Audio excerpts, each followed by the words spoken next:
Hello, I'm Joe Huff, Assistant Superintendent, Buncombe County Schools.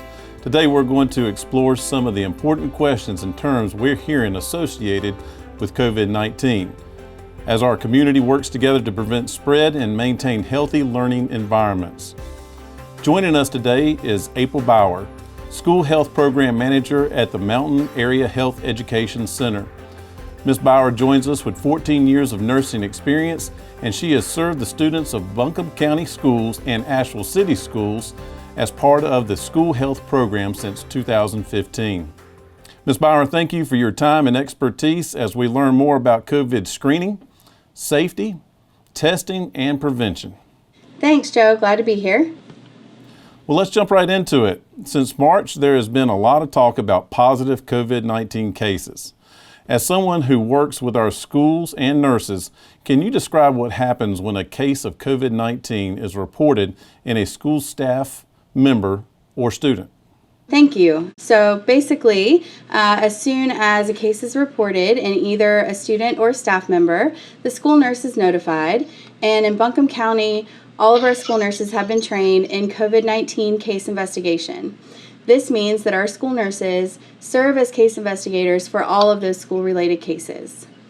And the process of case investigation includes contacting the person with COVID-19, also called the positive case, and getting information about their symptoms and things like their travel history and medical history.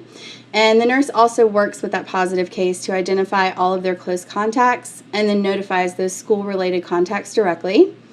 And because our school nurses serve as case investigators, this allows us to quickly identify those school-related positive cases and their close contacts, and that helps us both expedite notifications to anyone involved in a possible exposure and still maintains the person's right to privacy. We always like to keep people informed the best we can. Can you tell us a little bit more about the County COVID-19 School Dashboard? Sure. The dashboard is where all of our COVID-19 cases are reported each week for students and staff on campus at Buncombe County Schools, Asheville City Schools, and other schools in Buncombe County. Remote cases are not included on the dashboard since they don't impact our school buildings. And, I think that from the beginning of the school year, there was a lot of concern about COVID-19 reporting, and we really heard from our community that they wanted more information about individual cases of COVID-19. So I think the dashboard is a great way for us to provide that data and transparency while still protecting confidentiality.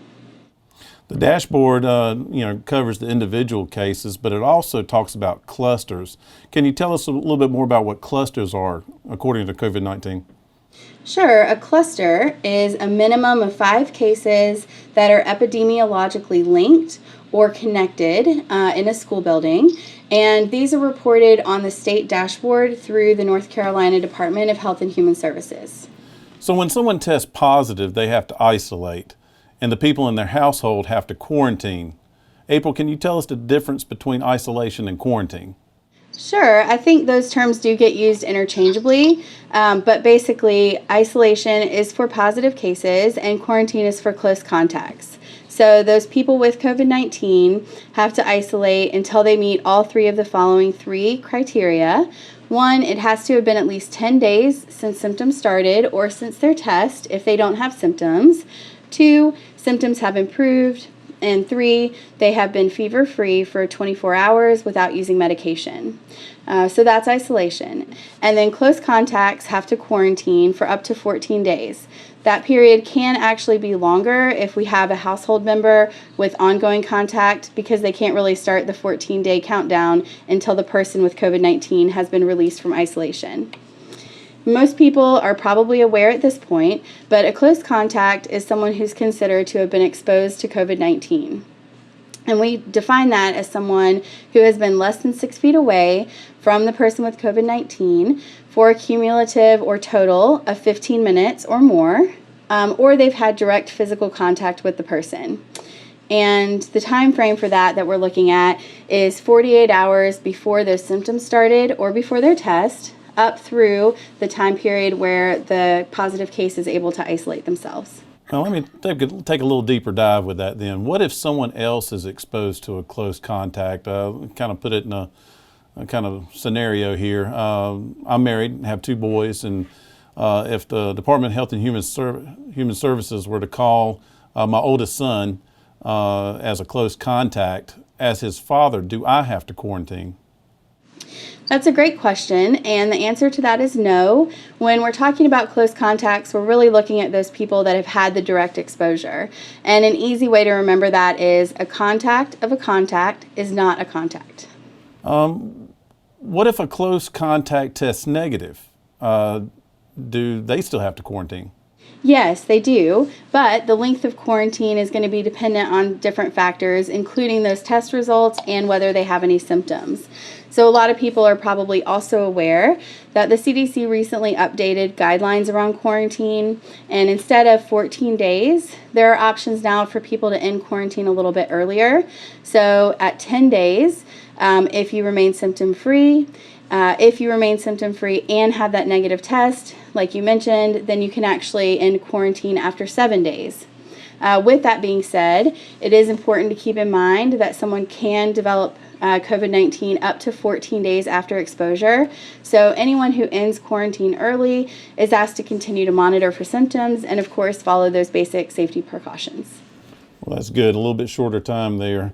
I think about the logistical challenges for those that have been in isolation or quarantine for a period of time, just being in the house and not being able to get out, and for different things, dropping children off at school, picking them up, and I will tell you that would be difficult in my family because it's something as simple. We all enjoy cereal and we run out of milk all the time. So just something as simple as going to pick up one item, like a gallon of milk. Can those people that are in quarantine at least slip out to run a simple errand like that? So that's another great question, and it is one that we get often. I think it is important to acknowledge that there are logistical challenges with quarantine, especially when your entire household is in quarantine. But quarantine really does mean staying home and avoiding contact with anyone outside of your household. So even though it's difficult, we really do ask people to try to adhere to that and to stay home without contact. The reason for that is because it really does help to reduce the spread of COVID-19 in our community. Because as I said earlier, we know that it can take up to 14 days for somebody to develop COVID-19 after an exposure, and we know that people can be contagious before they have symptoms. So we really do want to try to keep that transmission down as much as possible. Well, if that happens to us, I'll have to reach out to extended family and friends to go get my milk then. So important to be nice to folks. Let's talk school. What is the COVID-19 screening process like at school? When would a student need to stay home or be sent home? So everybody that enters North Carolina public school, comes on school campus, does have to be screened, and that's according to the North Carolina Department of Health and Human Services. The process includes some screening questions and also a temperature check. And following the screening, students and staff would be excluded for any of the following reasons. So number one, if they had a positive COVID-19 test, they would be excluded. If they were a close contact of someone with COVID-19, or if they have one of the following symptoms: fever, chills, shortness of breath or difficulty breathing, a new cough, or a new loss of taste or smell. If somebody does present with one of those symptoms, then anyone else in their household would also be excluded, such as siblings.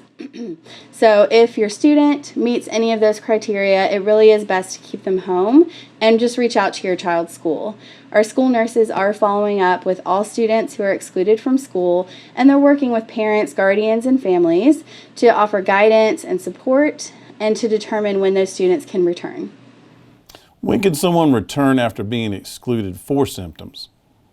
So there are 3 ways that someone can return to school after they've been excluded, and that is if they have a positive COVID-19 test, or if they don't get a test, then they can come back when they've met the 3 criteria to end isolation, and that would be it's been 10 days since symptoms started, the symptoms have improved, and they've been fever-free for 24 hours.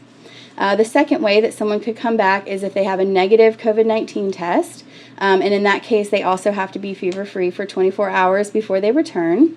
And then the third way, if someone doesn't get tested, but they have an alternate diagnosis, so if they've been seen by a healthcare provider and they have a diagnosis that explains those COVID-like symptoms, then they can return again once they've had 24 hours without a fever. April, I think we've all become inquiring minds throughout this pandemic. Some of the things I think we wonder about is where is COVID-19 being spread, and what can we do to stay safe and keep our community safe? Sure. So right now, Buncombe County, like probably most other places in the United States, is seeing really high rates of sort of significant sustained community transmission. And we do know that small gatherings play an important role in transmission. So we really are asking people to, stay home, stay safe, follow those basic public health guidelines, and avoid gathering with anyone outside of your household. Of course, we also want to encourage practicing the 3 W's, which is wearing a mask, waiting 6 feet or more apart, and for anyone who doesn't know, 6 feet is about the length of a twin bed, and then of course, washing your hands. We know that the 3 W's work well individually, but they're also additive, which means that they work even better when they're used all together. So don't forget to wear, wait, and wash. Well, the buzz out there right now is about the COVID-19 vaccine. So what can you tell us about that? Yes, the COVID vaccines are really exciting, and they're going to be a key part of our community and country returning to normal. So currently we have 2 vaccines that are approved for use in the United States, and both of those use mRNA technology. So that sounds new, but it's actually been studied for many years, and the vaccines we know are safe and effective. Both of the vaccines that we have do require 2 doses. And so I would imagine a lot of people probably have questions about school staff and about students getting the vaccine. So as of right now, and with the caveat that this vaccine distribution plan is always subject to change, school staff are considered the frontline workers, and they fall into phase 1B, group 2 or 3. And then for students, as of right now, the vaccine is approved for ages 16 and up. So those students in that age group are in phase 3 of the plan, and then our younger students will be getting the vaccine once it's been approved for them. I want to talk a little bit more about testing. When should someone get tested for COVID-19? Anyone with symptoms of COVID-19 or has been exposed to someone with COVID-19 should definitely get tested. And if you have symptoms, you don't have to wait. You can get tested right away. If you've been exposed but you don't have symptoms, then you should wait until at least 5 days after that exposure to get tested, because that's when the results are going to be most accurate. Now, I do know there's different types of COVID-19 tests that are out there, and it's easy to get confused. Is there one that is recommended? Yes, there are lots of different kinds of COVID-19 tests. I think the one that most people are probably familiar with is the PCR test, and that's the nasal swab with results that usually take a few days to come back. That's really considered the gold standard, and it's going to be the most accurate as far as testing goes.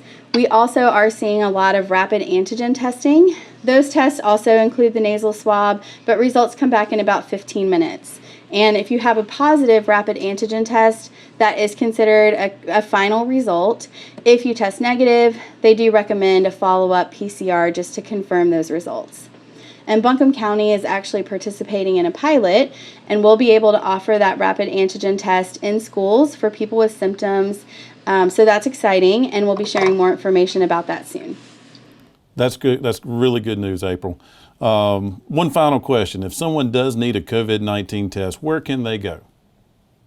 Anyone in Buncombe County can go to buncombeready.org or call the BC Ready line at 828-419-0095 to get an appointment for a test. And MAHEC also offers testing, and the number there is 828-771-5411.